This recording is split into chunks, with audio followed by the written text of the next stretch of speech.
स्वागत है आपका द नॉवल एक्सप्लेनर चैनल पर। यहाँ कहानियाँ सिर्फ सुनाई नहीं जाती, बल्कि आपको एक ऐसी दुनिया में ले जाती हैं जहाँ हर किरदार के पास है एक छुपा हुआ राज।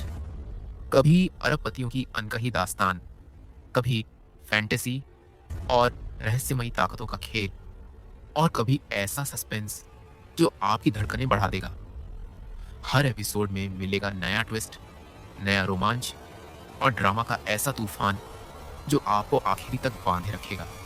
तो तैयार हो जाइए, क्योंकि अब शुरू होती है वो कहानियां जो आपकी कल्पना से कहीं आगे हैं। अध्याय 251 वे जो उसने इकट्ठे किए। वह आदमी जिसे विक्रम ने पहले नीचे गिराया था, वह जो आरव को उसकी जैकेट लाने की कोशिश कर रहा था, किसी तरह फिर से अपने पैरों पर खड़ा हो गया था। दर्द से कराहते हुए उसने अपने दुखते जबड़े पर एक हाथ रखा और अपने आसपास की स्थिति को समझने के लिए चारों ओर देखा। तभी उसने आरव को देखा। काले रंग की जैकेट पहने वह किशोर पहले ही आगे बढ़ रहा था, उस क्षेत्र की ओर जा रहा था जहां रोहन खड़ा था। नितिन शिंदे ने 2 बार नहीं सोचा। ये पहली चीज थी जो उसने देखी, पहली चीज जिसे उसकी प्रवृत्ति ने उसे रोकने के लिए चिल्लाया।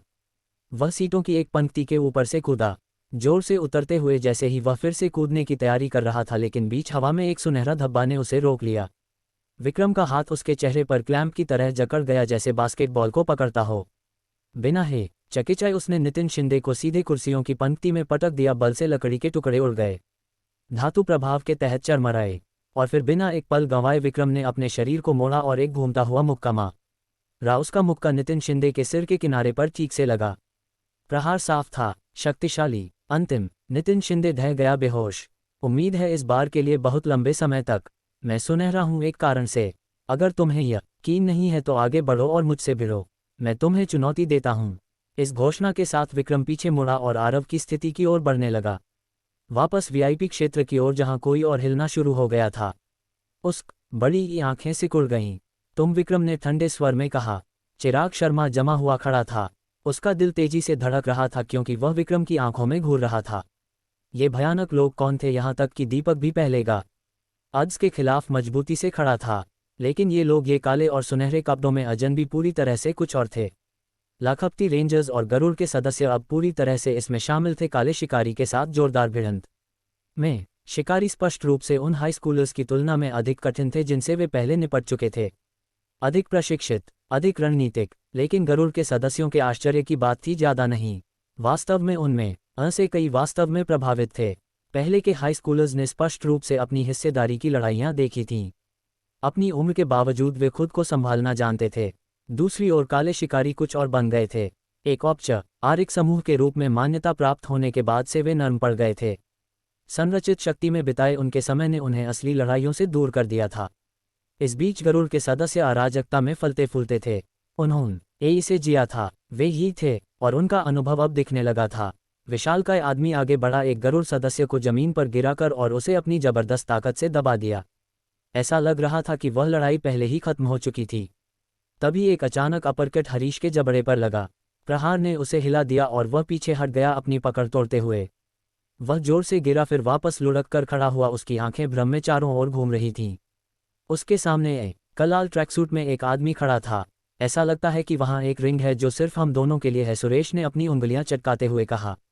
क्या ख्याल है? तुम और मैं एक के बाद एक भिड़ जाएं? हरीश ने अपने जबड़े को मला। प्रहार अच्छा लगा था, लेकिन उसे गिराने के लिए पर्याप्त नहीं था। वह पहले एक धांधली लड़ाई में थोड़ा घायल हो चुका था, लेकिन वह खत्म होने से बहुत दूर था। कमबख्त लंबी भुजाएं, जतिन ने शाप दिया संजय के तेज हमलों से बचने की कोशिश करते हुए। प्रत्येक प्रहार उससे कुछ इंच की दूरी पर चूक रहा था। चलो यार, जतिन ने चिल्लाया। मैं तो बस एक किशोर हूं। क्या तुम वाकई वह आदमी बनना चाहते हो जो इतिहास में एक बच्चे को पीटने के लिए जाना जाए? यार, और सुरेश पहले ही उस रिंग में लड़ने चला गया। मुझे कोई टिप्स या सलाह भी नहीं देगा। अर्जुन हमेशा की तरह शांत और केंद्रित अपनी छड़ी के साथ अपनी तरफ की लड़ाई को नियंत्रित कर रहा था, इस चेहरों पर मारते हुए, रक्षकों को तोड़ते हुए। लेकिन अब गजेंद्र नामक आदमी ने उसे पकड़ लिया था, और एक साधारण निचोड़ के साथ उसने उसे 2 टुकड़ों में तोड़ दिया। मैं इस पूरे स्थान का सबसे खतरनाक आदमी हूं, गजेंद्र ने ठंडे और आश्वस्त स्वर में कहा।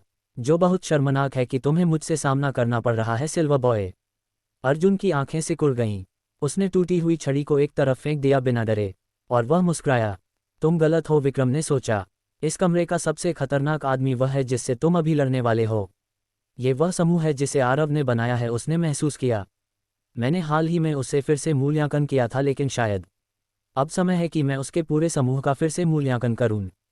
देखते हैं कि वे कितना आगे आए हैं, और सबसे महत्वपूर्ण बात देखते हैं कि आरव एक इस स्तर के खतरे को कैसे संभालने की योजना बनाता है। कुछ अजीब सा मने आ रहा था, कुछ ऐसा जिसकी किसी ने भविष्यवाणी नहीं की थी। दो नए चुनौती देने वाले रिंग में उतरे थे और अखाड़े की ऊर्जा तुरंत बदल गई। एक था हरीश लंबा और मांसल, उसकी मौजूदगी एक विध्वंसक गोले की तरह थी। दूसरा कठोर स्पॉटलाइट के नीचे शांति से कदम रखता हुआ सुरेश था, जो लाखपति समूह का प्रतिनिधित्व कर रहा था। उसने अब लाल जैकेट पहनी थी, उसका रुतबा निर्विवाद था। प्रकाश के नीचे जैकेट पहले से कहीं अधिक आकर्षक लग रही थी। यह अब सिर्फ फैशन की पसंद नहीं थी, यह एक प्रतीक थी, एक चेतावनी। जब हरीश ने इसे देखा, उसका शरीर तन गया। उसकी शर्ट के नीचे मांसपेशियां सहज रूप से सिकुड़ गईं, जिससे वह सामान्य से भी अधिक विशाल दिखने लगा, जैसे युद्ध की तैयारी करता हुआ एक भालू। तुम बाकियों से बहुत बड़े दिखते हो, हरीश ने टिप्पणी की, लगभग तंज कसते हुए। बहुत बड़ा, सुरेश ने दोहराया, उसके मुंह के कोनों पर हल्की सी मुस्कान झिलमिलाई। मैं अनुमान न लगा रहा हूं क्योंकि तुमने वह लाल जैकेट पहनी है, तुम लीडर हो, है ना, हरीश ने चिल्लाकर कहा, उसकी मुट्ठियां कस गईं। तो अगर मैं तुम्हें गिरा देता हूं तो ये सारे लोग तुम्हारे साथ ढह जाएंगे, तुम मूर्ख हो। जो मैं री बात मानकर इस रिंग में कदम रखा, हरीश ने दहाड़ते हुए कहा, चौड़ी मुस्कान के साथ। मैंने तुम्हें ठीक वही पकड़ लिया है जहां मैं चाहता था, एक सांड की तरह जो हमला करने को तैयार हो। हरीश ने छलांग लगाई, अपनी भुज आए एक कुचलने वाले टैकल के लिए फैलाकर, लेकिन प्रभाव के बजाय उसने सिर्फ हवा को पकड़ा।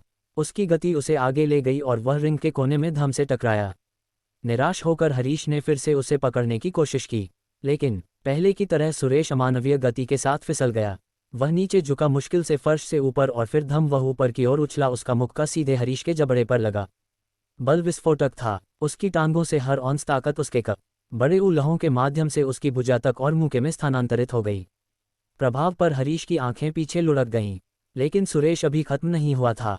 उसने कदम बढ़ाया और एक शक्तिशाली हुक के साथ आगे बढ़ा, जिससे हर बड़ी ईशा का शरीर कैनवास पर फिसल गया। उसका चेहरा फर्श को खरोंच रहा था। तुम सही हो, सुरेश ने शांति से कहा, अपने पराजित प्रतिद्वंद्वी के ऊपर लंबा खड़ा होकर। जब से मैंने ये लाल जैकेट पहनी है, मुझे और अधिक जिम्मेदार बड़ी ई दी गई है। उसने धीरे से सांस छोड़ी, लाखपति सदस्यों की भीड़ की ओर देखते हुए जो करीब से देख रहे थे। मैं इन लोगों को प्रशिक्षित करता हूँ, मैं ही हूँ जो उन्हें इस रास्ते पर लाता है, तो ये केवल उचित है कि मैं नेतृत्व करूँ। अगर मैं तुम जैसे बेकार व्यक्ति से हार गया तो हम बर्बाद हो जाएंगे। दर्शक दीर्घा में विक्रम देख रहा था, वास्तव में प्रभावित होकर। सुरेश की चालों में स्पष्ट रूप से बॉक्सिंग की जड़ें थीं, लेकिन वे खेल के पारंपरिक नियमों तक सीमित नहीं थीं। नहीं, ये कुछ और था। वह अनुकूलन कर रहा था, अपनी लड़ाई की शैली को वास्तविक जीवन के परिदृश्यों के लिए ढाल रहा था, सड़क के लिए, और इससे भी ज्यादा उसकी शारीरिक स्थिति तेजी से सुधर रही थी। आरव के विपरीत सुरेश अपने असली शरीर में था, धीरे धीरे इसे अपनी पुरानी शान में वापस ला रहा था। जो मैंने देखा है, मैं उसे एक रैंक लड़ाकू कहूंगा, वास्तव में, और सटीक रूप से एमा आयनस। उसने कम समय में बहुत प्रगति की है, लेकिन मुझे अभी भी लगता है कि मैं उसे हरा सकता हूं, विक्रम ने सोचा। फिर भी उसने अपनी नजरें रिंग पर रखी, अपनी चुपचाप मूल्यांकन जारी रखते हुए। विक्रम ने जतिन को एक बार पहले कार्रवाई में देखा था, इसलिए उसके पास एक आधार रेखा थी। जतिन का प्रतिद्वंद्वी संजय एक सी रैंक लड़ाकू के करीब लग रहा था, शायद बी रैंक क्षेत्र को छू रहा था। पहली नज़र में जतिन संघर्ष कर रहा था, वह केवल संजय के निरंतर हमलों से बच सकता था। लंबे प्रतिद्वंद्वी की लंबी भुजाएं कोड़ों की तरह उस पर आ रही थीं, लगातार उसकी रक्षा की परीक्षा ले रही थीं। मैंने उस आदमी दर्शन से हारने के बाद सुरेश के साथ पहले से कह बड़ी ये ज्यादा कठिन प्रशिक्षण लिया, जतिन ने सोचा, दांत भींचते हुए, जब वह एक और प्रहार से फिसल गया। सुरेश ने मुझे 3 चीजों पर ध्यान देने को कहा, सहनशक्ति, मेरा जैब और बचाव। जतिन के संजय के मुक्कों से बच पाने का कारण सरल था, सुरेश तेज तेज तर्रार और अधिक जोर से मारता था। अगर वह सुरेश से बच सकता था तो संजय को संभालना संभव था। सुरेश ने कभी उस तरह के संकेत नहीं दिए, लेकिन जतिन यहाँ उन्हें देख सकता था और इससे उसे आत्मविश्वास मिला। वह अपनी पूरी ताकत का उपयोग कर रहा है, फैंसी चालों पर ऊर्जा बर्बाद नहीं कर रहा, बस उस पर भरोसा कर रहा है जो उसने अभ्यास किया है, उसे पूरी तरह से लागू कर रहा है। जैसे एक ऐसा किरदार जिसके पास सीमित चालें हैं लेकिन उन कुछ तकनीकों पर पूर्ण महारत है। सुरेश ने एक छोटी सी मुस्कान छोड़ी, लड़ाई पहले ही तय हो चुकी है। मैं तुम्हें सी बच्चे, तुमने इसे कमाया है। सुरेश और जतिन ने अपने प्रतिद्वंद्व छोटी ईयों को अपेक्षा से अधिक आसानी से निपटाने का कारण था। उस एक चाल ने इसकी पुष्टि कर दी। उसके पास धातु जैसा दिखने वाला हाथ सिर्फ दिखावे के लिए नहीं था, यह असली था। फिर भी अर्जुन रक्षाहीन नहीं था। वह हमेशा एक से अधिक छड़ी रखता था। जैसे ही उसने नीचे पहुंचकर अपनी बांह बढ़ाए, एक और हथियार हल्के से खटक के साथ अपनी जगह पर आ गया। हाँ, क्या तुम मूर्ख हो? गजेंद्र ने हंसते हुए दहाड़ा। अगर यह एक बार काम नहीं किया तो तुम्हें क्या लगता है कि यह फिर से काम करेगा? वह तेज था लेकिन अर्जुन से तेज नहीं। समय पर बगल में हंसते हुए अर्जुन ने छड़ी को ऊपर उठाया और जोर से घुमाया, ठीक गजेंद्र के साइबरनेटिक बांह के कोहनी जोड़ के ऊपर निशाना साधते हुए। एक सटीक प्रहार तेज और जानबूझकर किया गया। गजेंद्र ने जवाब में अपनी विशाल बांह को पीछे की ओर झटका, लेकिन अर्जुन पहले ही फिर से हिल चुका था, छाया से भी तेज। इस बार उसने छड़ी को गजेंद्र के गले की ओर ठोका, लेकिन ज्यादातर लोगों की तरह पीछे हटने के बजाय गजेंद्र ने उल्टा किया। वह आगे बढ़ा। जैसा मैंने सोचा था, विक्रम ने दर्शक दीर्घा से देखते हुए सोचा। वह आदमी ए रैंक है, इसमें कोई शक नहीं, और उसकी लगभग सारी स्टैट पॉइंट सहनशक्ति में जाती हैं। वह उस तरह का लड़ाकू है जो अपने से ऊंचे रैंक वाले लोगों के खिलाफ भी जीत सकता है। आकार टिकाऊपन, जब आपका शरीर इतना मजबूत हो कि उसे नुकसान पहुंचाना मुश्किल हो तो बेहतरीन तकनीक भी संघर्ष करती है। गजेंद्र ने मुक्कों की बौछार फेंकी, प्रत्येक इतना भारी कि पसलियां तोड़ सके, लेकिन कोई भी नहीं लगा। अर्जुन बुनाई और झुककर बच रहा था, हमेशा एक कदम आगे। आखिरकार अर्जुन अपने प्रतिद्वंद्वी के पीछे फिसलने में कामयाब रहा। एक सहज गति में वह हवा में उछला, अपनी कोट में हाथ डाला और एक स्टन गन निकाली। उसने इसे गजेंद्र की गर्दन के पीछे ठोक दिया, वोल्टेज को अधिकतम कर दिया। यह उन्नत संस्करण था, वही जो अर्जुन ने दर्जनों उच्च जोखिम वाली परिस्थितियों में इस्तेमाल किया था। लेकिन ये काम नहीं किया। गजेंद्र मुश्किल से हिला, फिर एक क्रूर मोड़ के साथ उसकी धातु की मुट्ठी अर्जुन के पेट से टकराई, उसे बार क्षेत्र के माध्यम से धकेलते हुए। बोतलें और लकड़ी हर जगह छितर गईं जब अर्जुन टूटे हुए कांच के बीच रुक गया। यह एक रसोई का चाकू था जिसे अराजकता के दौरान एक स्टाफ सदस्य ने गिरा दिया था। उसने इसे ब्लेड को नीचे की ओर करके पकड़ा, एक तिरछे कोण पर। फिर वह फिर से आगे बढ़ा। गजेंद्र ने झटका मारा, लेकिन मुक्का चूक गया। अर्जुन उसकी पहुंच के अंदर फिसल गया और उसकी बांह के पीछे काट दिया। खून बहने लगा। खंजर और रसोई के चाकू में अंतर था। सैन्य खंजरों में गार्ड होते थे जो छुरा घोंपते समय आपका हाथ ब्लेड पर फिसलने से रोकने के लिए बनाए गए थे। रसोई के चाकू उनके पास नहीं थे, वे काटने के लिए बनाए गए थे, न कि ठोकने के लिए। अगर आप रसोई के चाकू से लापरवाही से छुरा घोंपते तो रिकॉइल आपकी हथेली को काट देता। लेकिन अर्जुन ये जानता था, इसलिए वह छुरा नहीं घोंप रहा था, वह काट रहा था, चीर रहा था, नियंत्रित और प्रभावी। इसने कुछ साबित किया। अर्जुन को ठीक ठीक पता था कि चाकू को कैसे चलाना है। वह तात्कालिक नहीं कर रहा था, वह कुशल था। जब तुम मर चुके हो तो सम्मान की परवाह कौन करता है? अर्जुन ने कहा, उसकी आंखें सिकुड़ गईं। जब तुम युद्ध में हो तो कोई सम्मान के बारे में नहीं सोचता। इस बार गजेंद्र ने दहाड़ते हुए अपनी धातु की बांह फिर से फेंकी। झटका जंगली था, लेकिन पहले की तरह अर्जुन पानी की तरह हिला। उसने अपनी ब्लेड को बांह के किनारे पर खींचा, एक धातु की चीख पैदा की, फिर अपने पूरे शरीर को घुमाया, फर्श पर नीचे फिसलते हुए और गजेंद्र की छाती पर काट दिया। दिन के अंत में विक्रम ने तीक्ष्ण ध्यान के साथ देखते हुए सोचा, मैंने उस आदमी को सही रैंक दी है, वह एस क्लास है, इसमें कोई सवाल नहीं। फिर भी यह वह लड़ाई नहीं है जो सबसे ज्यादा मायने रखती है। जो वास्तव में मायने रखती है वह आने वाली है। लाखपति समूह का नेता आरव, तुम्हें ये छोटे उद्द जीतना होगा। विक्रम का चेहरा सख्त हो गया। अगर तुम चाहते हो कि मैं इस तरह के पागलपन भरे कर्तव्यों के लिए खुद को जोखिम में डालता रहूं तो इसे साबित करो। मुझे दिखाओ कि तुम वह कर सकते हो जो करने की जरूरत है। आरव अब सीढ़ियों पर नहीं खड़ा था जैसा कि वह पहले चिराग शर्मा और विक्रम के साथ था। वह अब मुख्य मंजिल पर था, दर्शन के सामने सीधे खड़ा था। उनके आसपास का क्षेत्र ज्यादातर खाली था। पहले की घबराहट में टेबल और कुर्सियां किनारों पर धकेल दी गई थी, जिससे एक कच्चा अस्थायी अखाड़ा बन गया था। बाकी बची लड़ाई ज्यादातर आयोजन स्थल के सामने हो रही थी, जिससे उन दोनों को बिना किसी बाधा के लड़ने के लिए पर्याप्त जगह मिल गई थी। यह मेरी योजना के अनुसार नहीं था, आरव ने सोचा, उसकी मुट्ठियां कस रही थीं। मैं दर्शन से इतनी जल्दी लड़ना नहीं चाहता था। मैं पहले और मजबूत होना चाहता था, कम से कम उसके बराबर होना। वह ऐसा प्रतिद्वंद्व बड़ी ही है। भले ही हमारे बीच सब कुछ संतुलित हो, फिर भी उसके जीतने की अच्छी संभावना होगी। लेकिन उस दुनिया में जिसमें आरव अब रहता था, गैंग्स, विश्वासघात और अंडरवर्ल्ड की दुनिया में, कुछ भी कभी योजना के अनुसार नहीं होता था। आप जो आपके पास है उसी से लड़ना सीखते हैं, और अगर आप शीर्ष पर आते हैं तो यही तरीका है जिससे आप जानते हैं कि आप बढ़ रहे हैं। आरव आगे बढ़ा, एक तेज किक फेंकते हुए।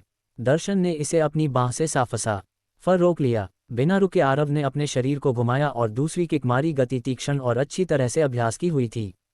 दर्शन ने ठीक समय पर पीछे झुका, प्रहार से बाल बाल बचते हुए, फिर आश्चर्यजनक गति के साथ आगे धा एक सांस के साथ आरव फिर से आगे बढ़ा, तेजी से घूमकर अपनी सबसे मजबूत चाल, एक साइड किक जो सीधे दर्शन के पेट पर निशाना साध रही थी।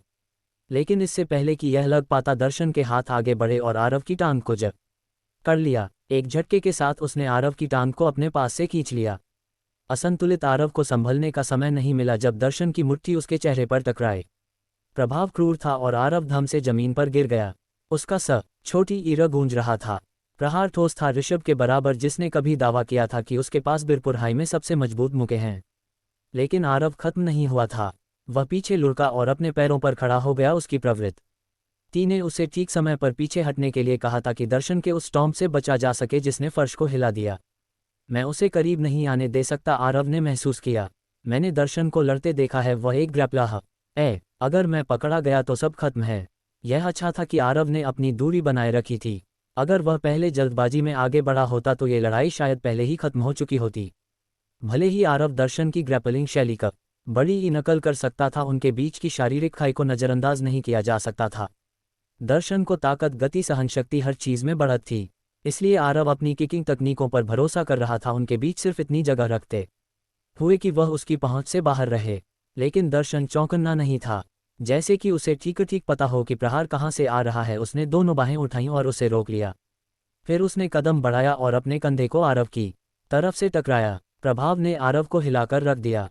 जैसे ही दर्शन फिर से आया, आरव ने अपनी बाहें रक्षात्मक रूप से उठाईं और करीबी दूरी के मुक्कों की बौछार के साथ जवाब दिया। उसकी संयोजित चालें सटीक, संक्षिप्त और ठोस बल के साथ फेंकी गई थीं। दर्शन ने उन सभी को रोक लिया, हालांकि यह स्पष्ट था कि उसे आरव के मुक्कों से उस तरह की ताकत की उम्मीद नहीं थी। वह हैरान था, लेकिन केवल एक पल के लिए। फिर दर्शन ने अपने मुख को की एक श्रृंखला शुरू की। आरव ने ज्यादातर को चकमा दे दिया, लेकिन आदान प्रदान के दौरान दर्शन ने उसकी कलाई पकड़ ली। उसने तेजी से मुड़ा, आरव को फिर से असंतुलित करने की कोशिश की। लेकिन आरव इतनी आसानी से नीचे नहीं जा रहा था। गति का उपयोग करते हुए उसने अपने पूरे शरीर को पलट दिया, हवा में घूमते हुए फिर दोनों पैरों पर साफ सुथरे तरीके से उतरा। दर्शन शायद ए रैंक का हो, लेकिन उसकी अधिकांश ताकत उसकी शानदार समर्पण आलों से आती है, विक्रम ने बगल से देखते हुए नोट किया। उसके पास अविश्वसनीय ताकत और लोहे की पकड़ है, लेकिन आरव के पास कुछ ऐसा है जो किसी और के पास नहीं है। आरव जैसा कौशल्य ऐसा है जैसे उसके पास एक छिपा हुआ स्टैट है। क्योंकि वह चालों की पूरी तरह से नकल कर सकता है, वह उन्हें समझता है, हर बारीकी को। वह सिर्फ वही नहीं दोहराता जो वह देखता है, वह भविष्यवाणी करता है। उसे पता है कि प्रतिद्वंद्वी कब हिलने वाला है, उसके लिए क्या अजीब लगता है। यही चीज़ दर्शन को परेशान कर रही है। हाँ, दर्शन ने हंसी छोड़ी। मुझे पता था, मुझे शुरू से पता था कि तुम मुसीबत बनने वाले हो। उसका चेहरा गहरा हो गया। मुझे विश्वास नहीं हो रहा कि मुझे इससे निपटना पड़ रहा है। तुम्हें यहाँ तक नहीं होना चाहिए। क्या तुम वाकई सोचते हो कि तुम उस कार की टक्कर से बच सकते थे? उसने पूछा। क्या तुम्हें नहीं पता था मैं तुम पर निशाना साध रहा था? एक चीख ने अराजकता को भेद दिया।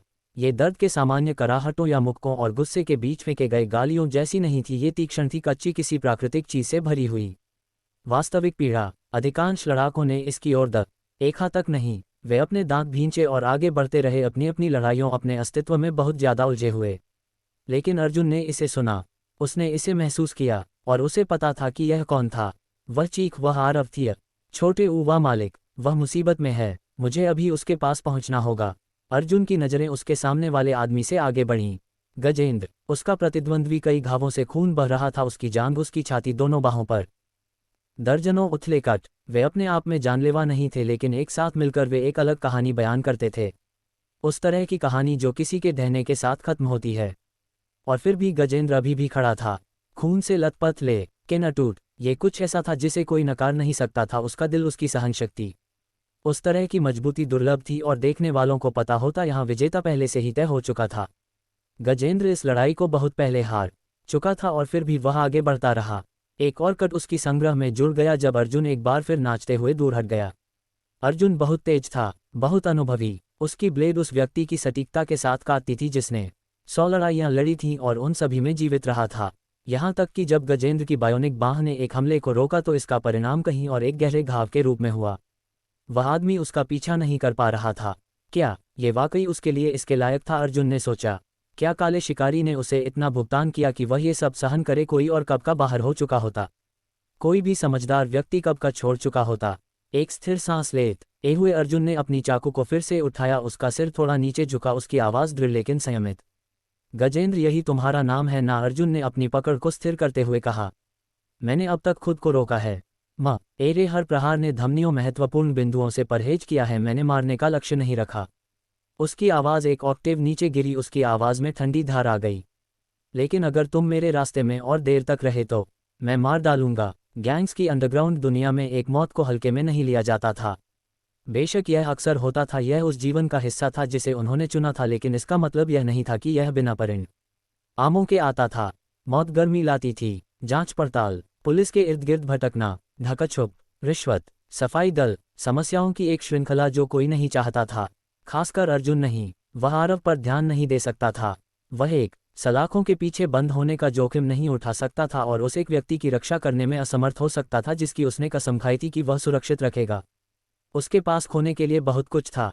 युवक गजेंद्र ने अपनी चोटों के बावजूद किसी तरह अभी भी सीधा खड़ा था। क्या तुम्हें भी समझ में आता है कि तुम्हारे मुंह से कौन से शब्द निकल रहे हैं? उसकी मुठ्ठियां कस गईं। मारना यह ऐसा शब्द नहीं है जिसे तुम हल्के में उछालते हो, यहाँ तक कि हमारी दुनिया में भी नहीं। अगर तुम इसे कहते हो तो तुम्हें इसका मतलब समझना होगा। उसने गुस्से से दहाड़ते हुए दोनों मुट्ठियों को जमीन पर दे मारा। अर्जुन एक झटके में हिला, प्रहार से बचते हुए और अपने शरीर को घुमाते हुए। जैसे ही वह पास से गुजरा, उसकी ब्लेड ने गजेंद्र की बाह में और गहराई तक काट दिया। खून पहले से कहीं ज्यादा छलक पड़ा। प्रहार साफ और क्रूर था। तुम मुझे जान लेने के वजन के बारे में उपदेश देने की स्थिति में नहीं हो, अर्जुन ने जवाब दिया। उसकी आंखें सिकुड़ गईं। मैं तुम्हारी कल्पना से कहीं ज्यादा बोझ ढोता हूं। इस बीच चीख का स्रोत आरव मुश्किल से होश में था। उसकी कोहनी चटक गई थी। दर्द ने उसके शरीर को हिलाकर रख दिया था। एक चीख उसके गले से फट पड़ी थी। कुछ टूट गया था और आरव को ये पता था। उसका दिमाग धुंधला था, उसकी सांस असमान थी, लेकिन दर्द के कोहरे के बीच उसने अपनी बांह को सहज रूप से सुरक्षात्मक रूप से बढ़ाया। आश्चर्यजनक रूप से दर्शन पीछे हट गया, बस एक पल के लिए। संकोच का एक झटका। शायद यह एक पुरानी आदत थी, या शायद दर्शन ने उस बाह में तोड़ने के लिए सब कुछ तोड़ दिया था और वह खेल खत्म कर चुका था। आरव ने अपने दांत भींचे और खुद को अपने पैरों पर खड़ा किया। उसकी दाहिनी बाह बेकार ढंग से उसकी तरफ लटक रही थी। हर गति के साथ दर्द धड़क रहा था। कमीने, कमीने, कमीने, आरव के विचार घूम रहे थे। ये बुरा है, वाकई बहुत बुरा। ये ठीक वैसी स्थिति है जिससे मैं बचना चाहता था। उसकी बांह पूरी तरह से बेकार थी। इसे जबरदस्ती हिलाना असंभव था। और जैसे ही उसने इसे समझा, दर्शन फिर से उस पर आ रहा था, पूरी ताकत के साथ दौड़ता हुआ। आरव ने सोचने की कोशिश की, प्रतिक्रिया देने की कोशिश की, लेकिन उसके विचार बिखर गए थे। उसने अपने शरीर को बगल में मोड़ा, अपनी अच्छी बांह को ढाल के रूप में उठाया। उसने इसे समय पर उठा लिया था, लेकिन दर्शन न केवल ग्रैपलिंग में कुशल था, वह कुल मिलाकर एक कुशल लड़ाकू था। दर्शन की मुट्ठी उसकी रक्षा में धम से टकराई, सीधे इसके माध्यम से फटते हुए और उसे पेट में साफ मारते हुए। आरव के फेफड़ों से हवा निकल गई। एक और मुक्का आया, उतना ही जोरदार, इस बार पेट के नर्म केंद्र में नीचे मारते हुए। आरव लड़खड़ा गया। हताशा में एक टांग उठाकर दर्शन को दूर धकेलने की कोशिश की, लेकिन दर्शन तैयार था। उसने टांग को एक तरफ हटाया और आरव के पेट में एक क्रूर किक के साथ जवाब दिया। उसने आरव के कंधों को पकड़ लिया इससे पहले कि वह हट पाता, और फिर एक दूसरी किक और भी जोरदार दी जिसने उसे पीछे की ओर उड़ा दिया। उसे ठीक होने का समय ही नहीं मिला कि दर्शन फिर से उस पर था। आरव ने अपनी अच्छी बांह से एक जंगली मुक्का मारा। ये चूक गया, लेकिन जैसे ही उसका शरीर गति से घूमा, उसने एक हुक किक मारी। उसकी एड़ी का पिछला हिस्सा दर्शन की बांह पर धक्के से टकराया। ये दर्दनाक था। दर्शन सिकुड़ा, लेकिन वह आता रहा। एक गुर्राहट के साथ दर्शन ने अपनी टांग उठाई और एक किक सीधे आरव की टूटी बांह में मारी। इसके बाद की चीख दिल दहलाने वाली थी। प्रहार ने आरव को संतुलित कर दिया और उसे लगभग जमीन पर गिरा दिया। ऊपर से एक आकृति देख रही थी, विक्रम। उसकी आंखें लड़ाई की हर गति, हर बदलाव को ट्रैक कर रही थीं, और उसके दृष्टिकोण से सच्चाई स्पष्ट थी। दर्शन पहले ही जीत रहा था, इससे पहले कि आरव घायल हुआ था। अब एक बांह लटकती और बेकार होने के साथ जीत का कोई रास्ता नहीं है, विक्रम ने उदास सोचा। मुझे ये स्वीकार करना नफरत है, लेकिन आरव पूरी तरह से हावी हो गया है। ये लड़ाई शायद उसके रैंक से बहुत ऊपर थी। लड़ाई धीमी पड़ने लगी थी। अंडरग्राउंड रिंग के क्षतविक्षत फर्श पर दोनों पक्षों के सदस्य, मित्र और शत्रु, आखिरकार अपनी चोटों का बोझ महसूस करने लगे थे। एड्रेनालाइन जो उनके शरीर को गतिमान रख रहा था, दर्द और थकावट के माध्यम से उन्हें ईंधन दे रहा था, वह अब कम होने लगा था। अंग धीमे हो गए। मेहनत की कराहटें अब सांसों की घरघराहट में बदल गई थीं, और उनमें से अधिक लोग जमीन पर पड़े रह गए, खड़े होने में असमर्थ। फिर भी इस सब के बीच लाखपति रेंजर्स लड़ते रहे।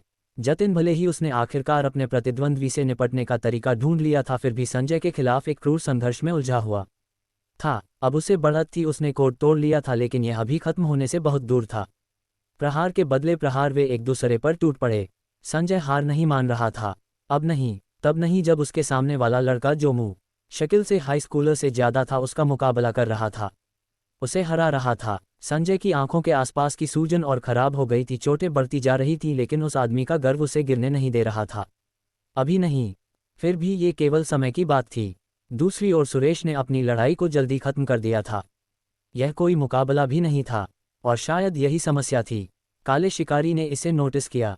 खासकर वेटरों ने, वे नहीं भूले थे कि उसने पहले उनके साथ क्या किया था। जैसे ही सुरेश रिंग से नीचे उतरा, एक ट्रे का किनारा उसके गले की ओर गिलोटिन की तरह उड़ा। वह झुका, ठीक समय पर नीचे झुक गया। हमला उसके सिर के ऊपर से सनसनाता हुआ निकल गया। सहज बुद्धि ने काम किया और उसने हमलावर की ओर सीधे एक मुक्का मारा। ट्रे को एक अस्थायी ढाल के रूप में उठाया गया, लेकिन इसने प्रहार को रोकने के लिए कुछ नहीं किया। सुरेश की मुट्ठी ने ट्रे को टिन फॉयल की तरह मोड़ दिया और फिर भी काले शिकारी के सदस्य के चेहरे पर धम से टकराए। ये करीब भी नहीं था। हर कोई अपनी अपनी लड़ाइयों में उलझा हुआ था, संघर्ष कर रहा था, धक्का दे रहा था, जीवित रह रहा था। किसी के पास आरव की मदद करने की आज़ादी नहीं थी, न जतिन के पास, न सुरेश के पास, उनमें से एक भी नहीं, सिवाय एक व्यक्ति के। विक्रम, क्या तुम कुछ नहीं करने वाले? चिराग शर्मा की आवाज़ अराजकता के बीच से गूंजी।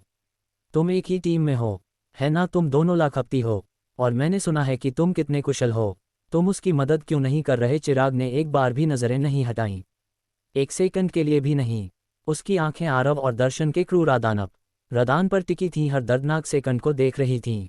और फिर भी आरव खड़ा था, फिर भी वह उस दर्द के बावजूद लड़ रहा था जो उसे महसूस हो रहा होगा। विक्रम का जवाब ठंडा था, लेकिन उसकी निगाहें तीक्ष्ण थीं। तुम उस बड़ी की मदद क्यों नहीं करते? विक्रम ने अपना सिर थोड़ा मोड़ते हुए कहा। लगता है तुम उसे उतना ही अच्छी तरह जानते हो। उन शब्दों के पीछे सिर्फ टालमटोल नहीं था, एक सच्चाई थी, एक शांत सच्चाई, एक विकल्प जो विक्रम ने बहुत पहले ही चुन लिया था, इससे पहले कि मुके उड़ने शुरू हुए थे। एक निर्णय जो डर से नहीं बल्कि ज़रूरत से लिया गया था। विक्रम आरव की मदद करना चाहता था। उसे ये लड़का पसंद था, सिर्फ पैसे के लिए नहीं। हाल आरव की निश्चित रूप से इससे मदद मिली थी, बल्कि इसलिए कि आरव कौन था। उसमें कुछ ऐसा था जिसके लिए समर्थन करना उचित था। लेकिन ये स्थिति, यह अब सिर्फ आरव के बारे में नहीं थी। उसके साथ पक्ष लेने से विक्रम पहले ही दुश्मन बना चुका था। शक्तिशाली दुश्मन, नकार फसल, काले शिकारी, दो ऐसी ताकतें जो गरुड़ के मुकाबले कभी नहीं थीं। आरव की और ज्यादा मदद करना, इससे गरुड़ एक ऐसी जंग में खींच लिया जाता जो वह जीवित नहीं रह सकता था। इसलिए ये देखना, पीछे खड़ा रहना, खुद को रोकना, यह वह सबसे दूर था जितना विक्रम जा सकता था। बाकियों के लिए जो अभी भी अपनी अपनी लड़ाइयों में गहरे डूबे थे, केवल एक व्यक्ति बचा था जिसे लगता था कि वह अभी भी कुछ कर सकता है। अर्जुन एकमात्र समस्या थी। उसने अभी तक ये तय नहीं किया था कि उसे करना चाहिए या नहीं। अभी नहीं। अगर मैंने कार्रवाई की तो मेरे हाथ खून से सन जाएंगे, शायद ऐसा खून जो बाद में मैं धो नहीं पाऊंगा। अर्जुन ने सोचा, गजेंद्र को सावधानी से देखते हुए। लेकिन अगर मैंने अब कार्रवाई नहीं की तो आरव अगले कुछ मिनटों तक जीवित नहीं रह पाएगा। अर्जुन पीछे की ओर उछला, गजेंद्र की आती हुई मुट्ठी से बाल बाल बचत ए हुए जो एक मेज को चकनाचूर करते हुए टकराए। गजेंद्र अभी भी भयानक ताकत के साथ लड़ रहा था, स्लेजहैमर की तरह मुंह के मार रहा था। भले ही अर्जुन किसी तरह उसके पास से निकल जाता, ये कहना असंभव था कि गजेंद्र बाग छोटी ईयों को कितना नुकसान पहुंचा सकता था। जतिन का कोई मौका नहीं था, न ही सुरेश का कोई, और उसे रोकने की स्थिति में नहीं था। आरव पहले ही जय को खो चुका था, अभी एक और नुकसान उसे तोड़ सकता था। और अर्जुन ये जानत था, जिसका मतलब है मेरे पास केवल एक विकल्प बचा है, एक चीज आजमाने के लिए, इससे पहले कि मैं और कुछ बदतर करूं। बिना हिचकिचाए अर्जुन ने अपनी जेब में हाथ डाला और अपना फोन निकाला। मुझे माफ कर देना आरव, सने सोचा। उसकी उंगलियां केवल हल्के से कांप रही थीं जब उसने डायल किया। मैं ये तुम्हारी अनुमति के बिना कर रहा हूं, लेकिन मुझे विश्वास है कि तुम यही चाहते हो। जैसे ही वह गजेंद्र के हमलों से बचता और चकमा देता रहा, उसने लाइन के जुड़ने का इंतजार किया। ये जुड़ गया। हाँ कृपया, अर्जुन ने रिसीवर में कहा, अराजकता के बावजूद शांत। मैं पूरी राशि दांव पर लगाना चाहता हूँ। 10 करोड़ लाल पर लगाओ। ये सिर्फ एक दांव नहीं था, यह एक प्रतिज्ञा थी। आरव ने उसे एक बार एक शांत पल में बताया था कि अगर कभी ऐसा समय आया, अगर वह कभी जीवन और मृत्यु के बीच की कगार पर हुआ, तो एक दांव था जिसे वह लगा सकता था। और केवल अर्जुन को इसके बारे में पता था, केवल वही उस जिम्मेदारी को संभालता था। और अब आरव खुद वह कॉल नहीं कर सकता था। वह जीवित रहने में बहुत व्यस्त था। तूफान में बहुत उलझा हुआ था, इसलिए अर्जुन ने उसके लिए ये किया। लेकिन परिणाम अगर गेंद लाल के बजाय काले पर गिरी तो ये सिर्फ एक हार नहीं होगी, यह एक प्रतिबद्धता होगी, एक खून से सनी हुई प्रतिज्ञा। अगर ऐसा हुआ तो अर्जुन इसे खत्म कर देगा, वह गजेंद्र को मार डालेगा और वह आरव को बचाएगा, चाहे कीमत जो भी हो। 10 लंबे सेकंड बीते इससे पहले कि दूसरी ओर से आवाज आए, ऐसा लगता है कि लाल वाकई तुम्हारा भाग्यशाली रंग है, दूसरी ओर के आदमी ने कहा। ये लाल पर उतरा है। कॉल खत्म हुई। अर्जुन ने फोन को अपनी जेब में वापस डाला। ठीक समय पर गजेंद्र फिर से हमला करने आया, क्रूर ताकत के साथ झूलता हुआ। अर्जुन मुक्के से बच गया, उसका सिर थोड़ा झुका, जैसे ही मुट्ठी उसके चेहरे से बाल बाल चुक गई। तुम वाकई सोचते हो कि तुम इतने अच्छे हो, गजेंद्र ने गुर्राया। लड़ाई के बीच में फोन का जवाब देना, तुम कितने घमंडी हो सकते हो। अर्जुन ने उसे घूरा, उसका चेहरा अपठनीय। तुम्हें नहीं पता कि तुम कितने भाग्यशाली हो, उसने जवाब दिया। तुम्हें जीने का मौका मिला, कम से कम अभी के लिए। सच्चाई ये थी, भले ही दांव जीत गया हो और अब बूस्ट सक्रिय हो गया हो, आरव का शरीर क्षत-विक्षत टूटा हुआ था। उसकी स्थिति पहले से कहीं बदतर थी और ताकत में वृद्धि के बावजूद इस बात की कोई गारंटी नहीं थी कि वह ज्वार को पलट पाएगा। अपनी प्रमुख बांह टूटने के बाद आरव को दर्शन के खिलाफ लड़ाई जारी रखना अविश्वसनीय रूप से कठिन लग रहा था। हर गति सुस्त महसूस हो रही थी। रचकमा एक सेकंड धीमा था और घायल अंग से निकलने वाला दर्द अनदेखा करना असंभव था। ऐसा लग रहा था कि दर्शन को भी आत्मविश्वास मिल गया था। अब वह केवल अपनी ग्रैपलिंग स्किल्स पर निर्भर नहीं था, बल्कि वह अब अपने मुक्कों और पैरों का उपयोग करके क्रूर सजा देने वाले प्रहार कर रहा था। प्रत्येक प्रहार पिछले से अधिक विनाशकारी था और आरव को नुकसान का ढेर लगता महसूस हो रहा था। लड़ाई में चोट लगना किसी को उससे कहीं ज्यादा प्रभावित करता है जितना वे आमतौर पर उम्मीद करते हैं। ये सिर्फ शारीरिक नहीं था, ये सब कुछ था। यह आपके दिमाग को गड़बड़ा देता था, आपकी एकाग्रता को चकनाचूर कर देता था। यह आपकी सही ढंग से सांस लेने की क्षमता को छीन लेता था और यह आपकी ताकत को बुलाने को पहाड़ उठाने जैसा बना देता था। हर भारी प्रहार के साथ ऐसा लगता था कि दर्शन सिर्फ आरव के शरीर पर ही नहीं बल्कि उसकी इच्छाशक्ति पर भी हथौड़ा मार रहा था। आरव का ये विचार हर दिशा में भटक रहे थे। उसकी सांस रुक करती, उसकी दृष्टि धुंधली थी और उसके दिमाग में कहीं गहरे में एक सवाल बार बार गूंज रहा था, मैं इसे कैसे हल करूं, मैं इस गड़बड़ी से कैसे निकलूं। दर्द और भ्रम के उस कोहरे में केवल एक ही चीज़ उसके दिमाग में आई, दूसरों पर निर्भर करना, किसी और के हस्तक्षेप करने पर निर्भर करना। लेकिन उसने उस विचार को उतनी ही तेजी से कुचल दिया जितनी तेजी से यह आया था। दूसरों पर न छोटी ई रभर करना। आरव ने अपने दांत भींचे, सिर हिलाते हुए। मुझे विश्वास नहीं हो रहा कि मैंने वाकई इसके बारे में सोचा। उसने अपने जबड़े को और कस लिया, अपने भीतर से गहरे से उठते क्रोध को महसूस करते हुए। स्कॉर्पियन गैंग का नेता लोगों पर निर्भर कर रहा है, क्या मजाक है। लगता है मैंने वाकई अपने बाद के दिनों में ऐसा करना शुरू कर दिया था। उसका दिमाग तेजी से दौड़ा जब यादें उभरी, वे अंतिम क्षण जब सब कुछ बिखर गया था। उसने खुद को धक्का देना बंद कर दिया था। उसने दूसरों पर चीज़ों को संभालने का भरोसा करना शुरू कर दिया था, अपनी खुद की धार को तेज करना बंद कर दिया था। जब मैं इसके बारे में सोचता हूँ, उसने कड़वाहट से सोचा, यह शायद मेरे पतन की शुरुआत थी। मैं कमज़ोर हो गया, आत्मसंतुष्ट, जबकि मेरे लिए काम करने वाले सभी लोग वे और मजबूत होते गए। आरव का बचा हुआ हाथ एक कसी हुई मुट्ठी में बंद हो गया, उसकी उंगलियों की हड्डियाँ पीली पड़ गईं और कांप रही थीं। लेकिन फिर कुछ बदल गया, उसे कुछ महसूस होने लगा। यह उसके मूल में एक अजीब सूक्ष्म हलचल के रूप में शुरू हुआ, जैसे उसके पेट में गहरे से भट्टी की गर्मी उठ रही हो। धीरे धीरे ये तेज हो गया, उसके शरीर में बाहर की ओर फैलता हुआ, उसकी बाहों और पैरों में एक बिजली के झटके की तरह दौड़ता हुआ। ये लगभग एक एड्रेनालाइन रश की तरह था, लेकिन वह नहीं था। ये कुछ और था, कुछ गहरा। उसके शरीर का दर्द कम होने लगा, तीखी पीड़ा धीमी पड़ने लगी, जैसे कि वह धुल गई हो। उसकी सांसें साफ होने लगीं और एक अपरिचित ताकत उसके उंगलियों के सिरों में ईंधन भरने लगी, उसकी मांसपेशियों में बाढ़ की तरह बहने लगी। यह एहसास, आरव की आंखें चौड़ी हो गईं। मैंने इसे पहले महसूस किया है, लेकिन कैसे, अब क्यों, इस समय मुझे ऐसा क्यों महसूस हो रहा है। तभी उसकी छाती की जेब में उसे अपना फ़ोन वाइब्रेट करता हुआ महसूस हुआ। उसके पास इसे चेक करने का समय नहीं था, न ही दर्शन के ठीक सामने खड़े होने के साथ, लेकिन वह गूंज ही वह पुष्टि थी जिसकी उसे ज़रूरत थी। ये केवल एक ही व्यक्ति हो सकता था, यह अर्जुन ही होगा, आरव ने सोचा। उसने बिना मेरी अनुमति के कुछ किया होगा बेशक, लेकिन उसने जो भी दांव लगाया लगता है वह रंग ला रहा है। इस एहसास ने आरव को गुस्सा नहीं दिलाया, बल्कि इसने कुछ और जगा दिया, फोकस, संकल्प। उसी विचार के बीच में दर्शन फिर से हमला करने आया। वह थक था, उसके चेहरे पर एक जंगली मुस्कान थी, क्योंकि वह मान रहा था कि आरव अभी भी बहुत टूटा हुआ, बहुत धीमा, बहुत आसानी से सजा देने योग्य है। लेकिन इस बार आरव जमीन की ओर नहीं देख रहा था। इस बार उसने पना सिर उठाया। उसकी आंखों में कुछ अलग था, एक तीव्रता, एक चिंगारी जो पहले वहां नहीं थी। दर्शन ने इसे नोटिस नहीं किया। वह अपनी प्रभुत्व की लहर में बहुत उलझा हुआ था, लड़ाई का आनंद लेने में बहुत व्यस्त था। अड़ी गलती। ठीक सही पल में आरव का शरीर गति में आ गया। उसने अपनी टांग उठाई और एक तीखा साफ साइड किक मारा।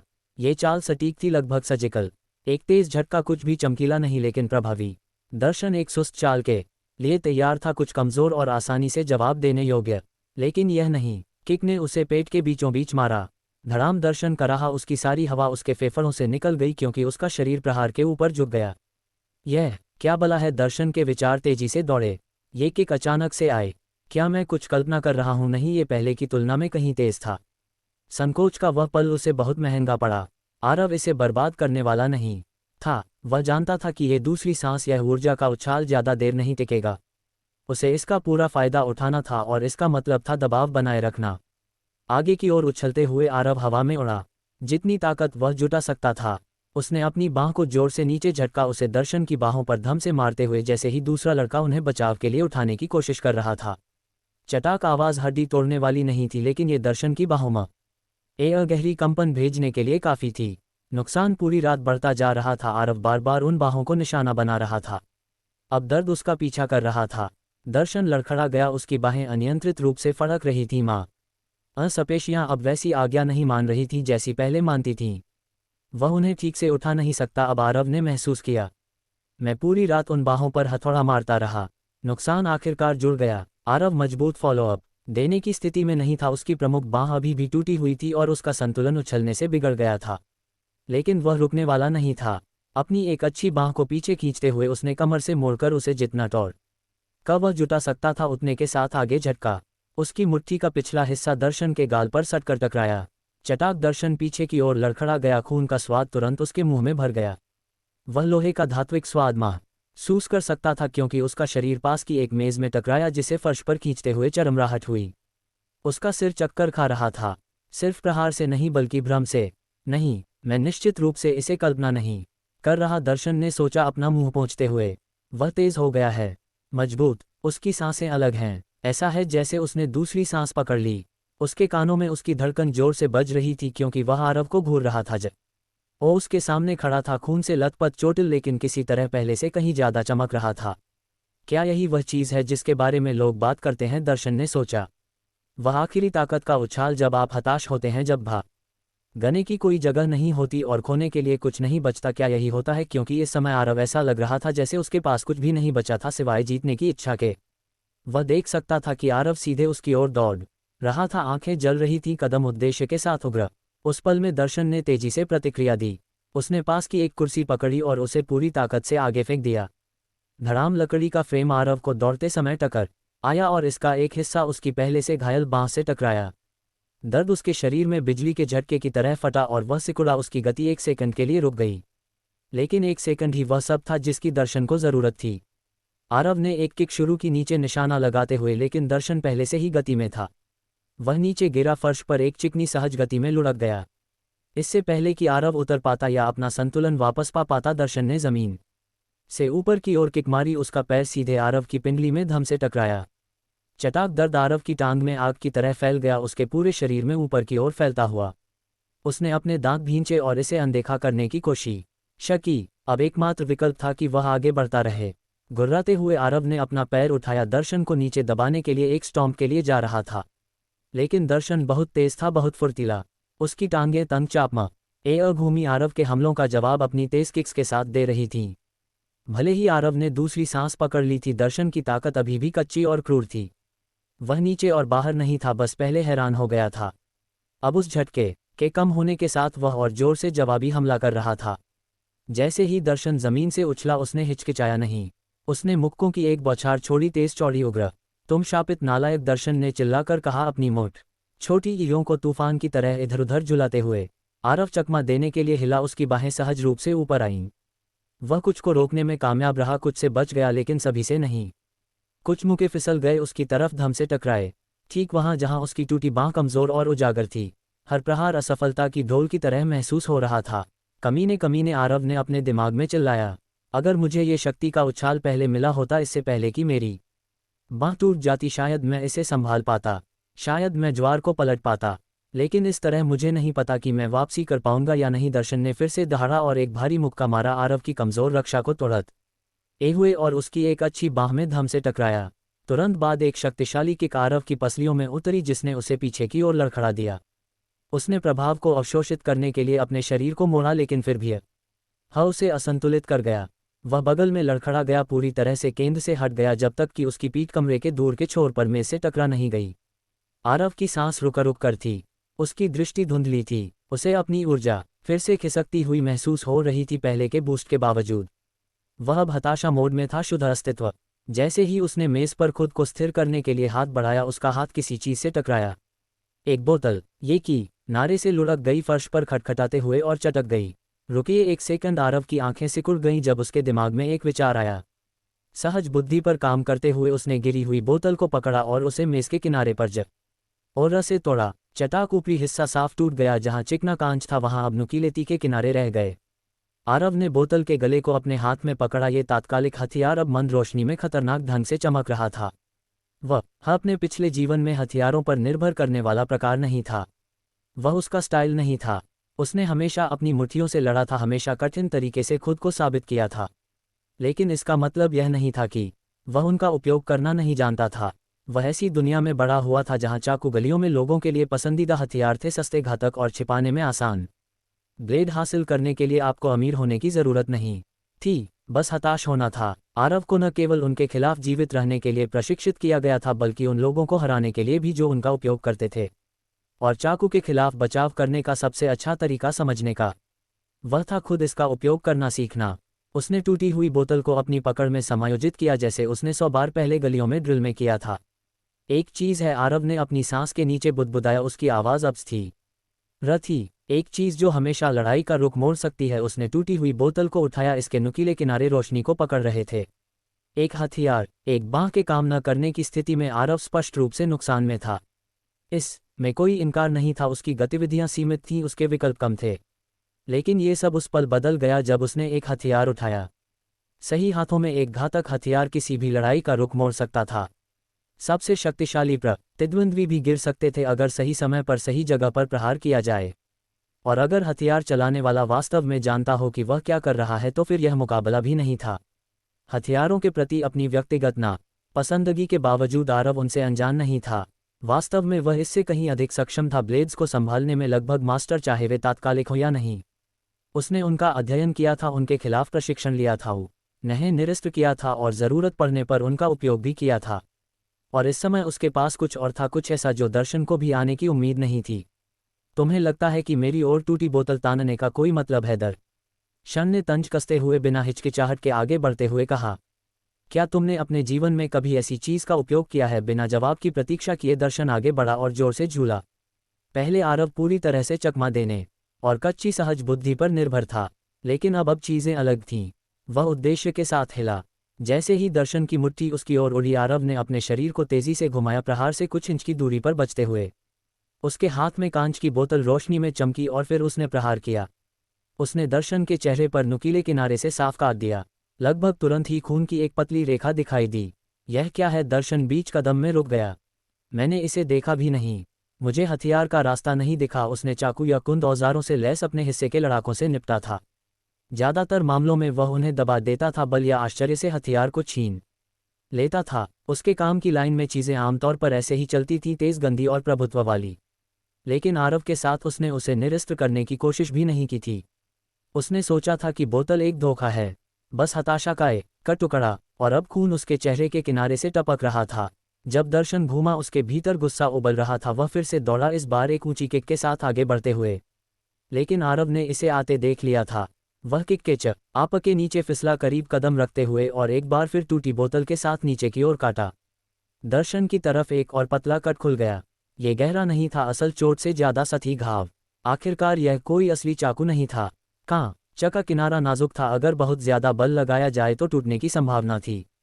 ये पल भर में काटने के लिए अच्छा था, हड्डी के आर पार छेदने के लिए नहीं। फिर भी प्रत्येक प्रहार दर्शन के संयम को चटक रहा था। यह क्या हो रहा है? दर्शन ने गुस्से से चिल्लाया, उसकी आवाज क्रोध से टूट रही थी। वह अपने पूरे वजन के साथ आगे बढ़ा, जंगली और बेकाबू। इस बार उसने मुक्का या किक के लिए नहीं गया। वह सीधे आरव की कलाई के लिए गया, पुराने ढंग से उसे निरस्त करने का लक्ष्य रखते हुए हथियार वाले हाथ को पकड़कर और उसे छीनकर। लेकिन आरव ने पहले ही उसकी चाल पढ़ ली थी। सही समय पर उसने दर्शन की बाह को आने दिया, फिर उसकी गति को पुनर्निर्देशित किया और टूटी बोतल के नुकीले किनारे को सीधे दर्शन की बाह में घुसा दिया। क्रंच! कांच नहीं टूटा, लेकिन यह इतना गहरा धंस गया कि दर्शन चीख पड़ा। दर्द उसकी बाह में तीर की तरह चुभा और खून उसकी कलाई से नदी की तरह बहने लगा। नुकीला कांच गहरे तक धंस गया था। आरव ने बोतल को छोड़ दिया। जिस पल उसने इसे मांस में घुसते हुए महसूस किया, इसे दर्शन की बाह में धंसा रहने दिया।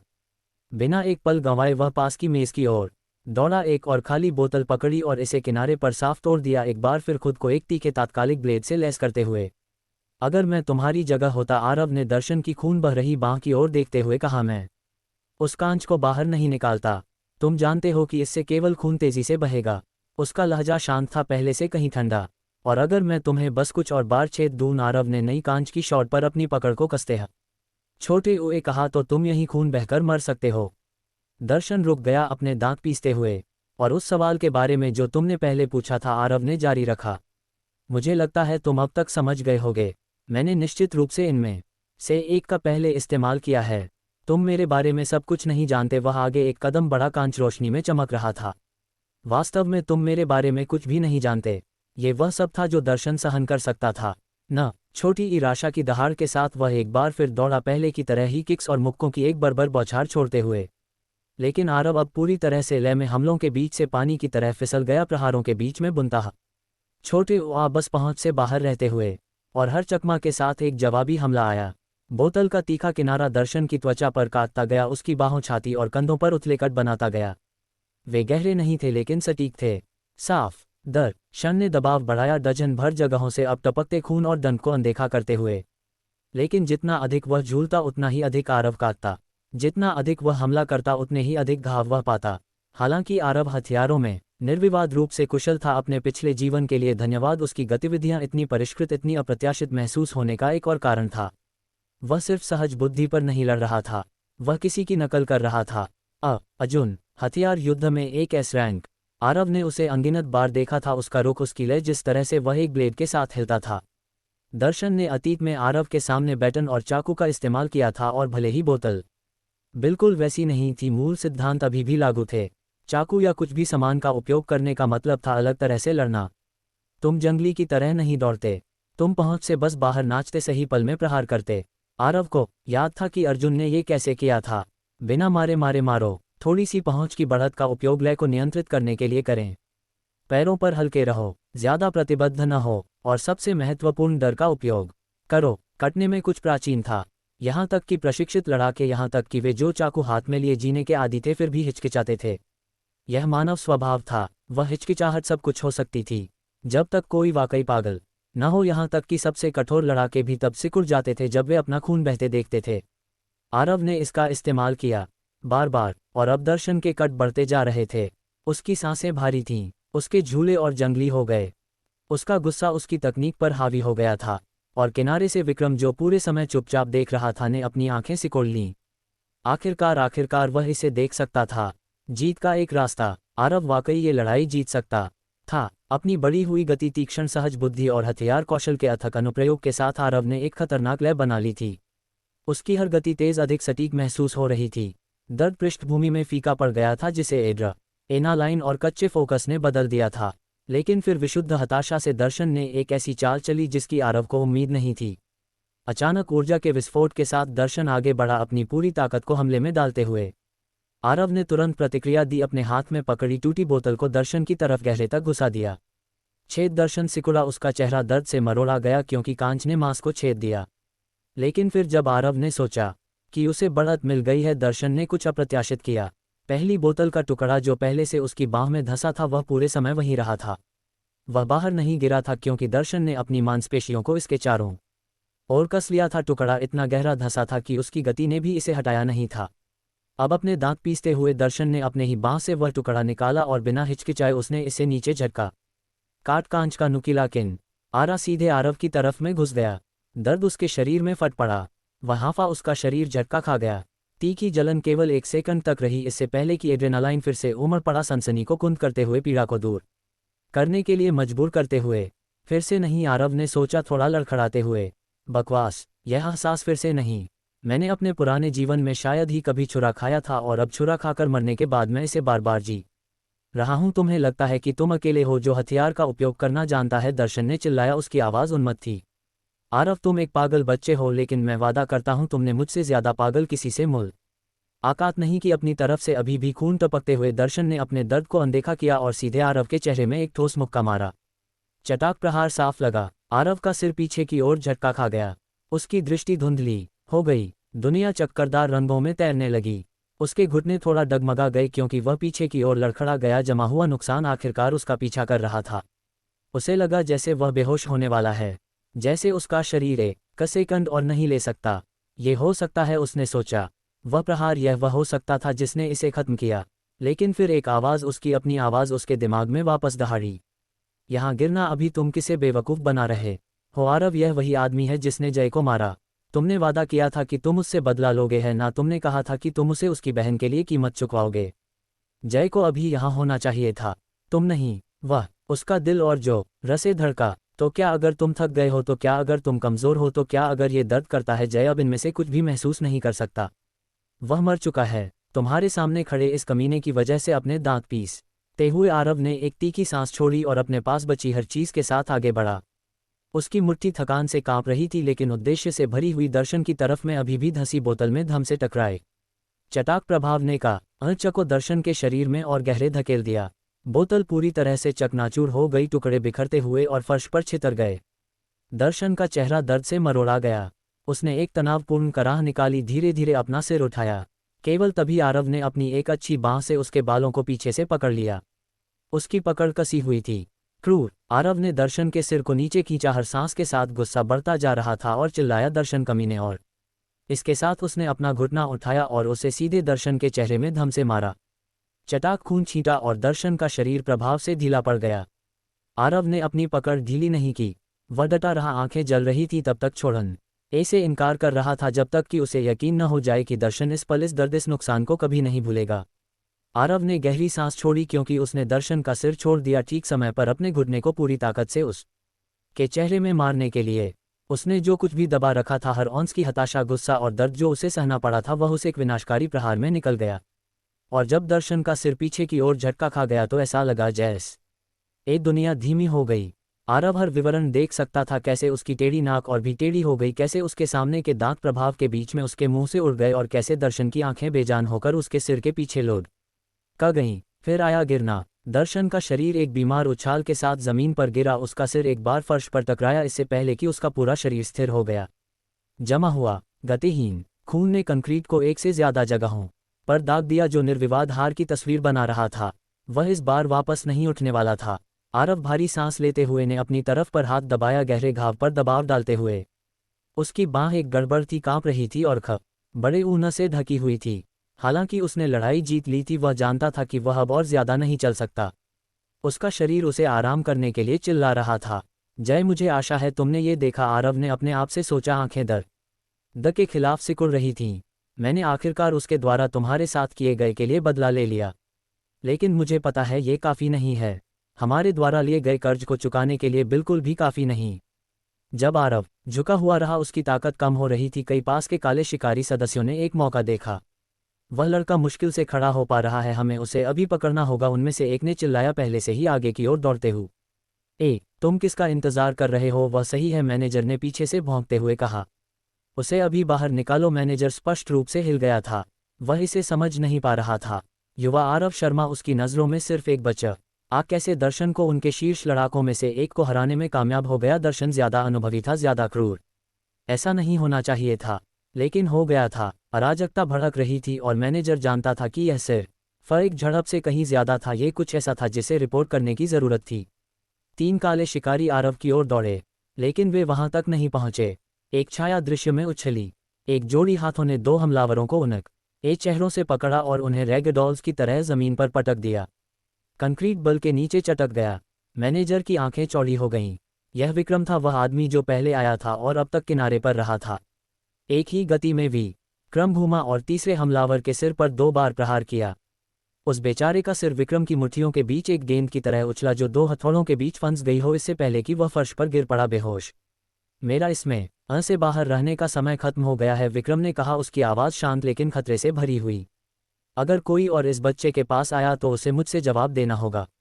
उसने अपने कंधे के ऊपर आरव की ओर देखा जिसकी आंखें आधी खुली थीं। तुमने कर दिखाया आरव, तुमने मुझे तुम पर पूरा भरोसा दिला दिया। तुमने असंभावनाओं के खिलाफ लड़ाई लड़ी और मैं यहाँ इसका गवाह बनने के लिए था। तुम निश्चित रूप से वह व्यक्ति हो जिस पर दांव लगा ना चाहिए। यही वह चीज़ थी जिसे विक्रम को देखने की ज़रूरत थी। एक ऐसा व्यक्ति जो असंभावनाओं को चुनौती दे सके, दांत और नाखून से लड़े और अंत में फिर भी सीधा खड़ा रहे। ऐसा व्यक्ति कुछ बहुत बड़ा बन सकता था। विक्रम को हमेशा गरुड़ को एक सड़क स्तर का ऑपरेशन रखना पसंद था, सरल, तेज और कच्चा। उसकी कोई इच्छा नहीं थी कि इसे एक सिंडिकेट या संगठन में बदला जाए। लेकिन अब शायद उसने वह एक व्यक्ति ढूंढ लिया था जिसके पीछे वह इसे अगले स्तर तक ले जा सकता था। जैसे ही मैनेजर पीछे हटा उसके सीने में डर बस रहा था, उसे कुछ ठंडा करने वाला एहसास हुआ। कोई लड़ाका बाकी नहीं था। सभी काले शिकारी लड़ाके गिर चुके थे। हरीश गंदगी में फैला हुआ था, गतिहीन। संजय पीछे की ओर ढह गया था और गजेंद्र का विशाल शरीर जमीन पर गड़गड़ाहट की तरह गिरा, उसके शरीर के हर उजागर हिस्से पर, यहाँ तक कि उसकी पीठ पर भी गहरे कट थे। घबराहट में मैनेजर ने अपने फ़ोन के लिए टटोला, लेकिन इससे पहले कि वह कॉल कर पाता एक ब्लेड हवा में पूरी सटीकता के साथ उड़ा और डिवाइस को दीवार पर टांग दिया। तुम किसी को कॉल नहीं कर रहे, अर्जुन ने ठंडे स्वर में घोषणा की, आगे बढ़ते हुए। छोटे उमा और तुम्हारे क्रू ने आज युवा मालिक को लगभग मार डाला था। अब काले शिकारियों में से केवल मैनेजर ही बचा था जो अभी भी खड़ा था, और उसने कभी नहीं सोचा था कि वह खुद को इस स्थिति में पाएगा। विक्रम आरव के पास पहुंचा और जल्दी से उसके कंधे के नीचे एक कंधा डाला। ठीक समय पर आरव के घुटने ढीले पड़ गए और वह पूरी तरह से ढहने ही वाला था। तुम्हें जानते हो, मैं तुम्हें बधाई देना चाहता हूं, विक्रम ने कहा, आरव को सीधा रखन में मदद करते हुए। लेकिन ये गलत लगता है, ये सोचकर कि इसका क्या मतलब है। तुमने आज जो किया उससे तुमने चक्ररेखा गैंग और नकार फसल दोनों के दुश्मन बना लिए हैं। मुझे नहीं लगता कि हमें नकार फसल के बारे में चिंता करने की ज़रूरत है, आरव ने जवाब दिया। उसकी आवाज़ मुश्किल से फुसफुसाहट थी। दर्शन ने जो कहा वह चक्ररेखा गैंग के साथ काम कर रहा था।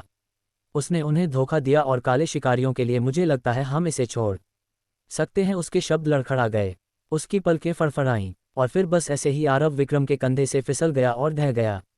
विक्रम ने उसे तुरंत पकड़ लिया, उसकी अच्छी बांह को पकड़कर, और उसे सीधा खींच लिया। उसकी पकड़ का वजन उसे वह सब बता रहा था जो उसे जानने की ज़रूरत थी।